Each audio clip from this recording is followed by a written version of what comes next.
আরে কি ব্যাপার, এই মেয়ে আবার এর দেয় কেন? আচ্ছা আমার সাথে তুই রিলেশন করবি না তো? দাঁড়া দেখাচ্ছি মজা। আপনি যা পারেন করেন চান।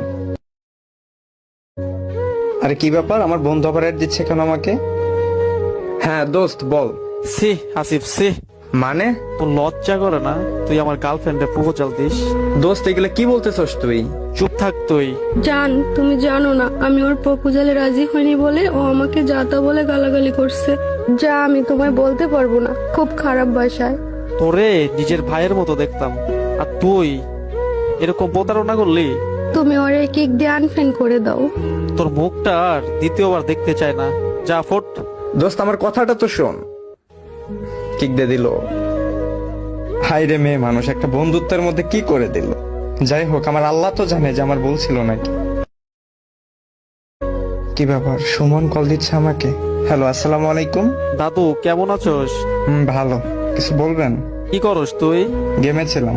দেখ না তোর অ্যাড পাঠাইছি, একটা ধর না, তোর সাথে একটু কথা ছিল। আচ্ছা।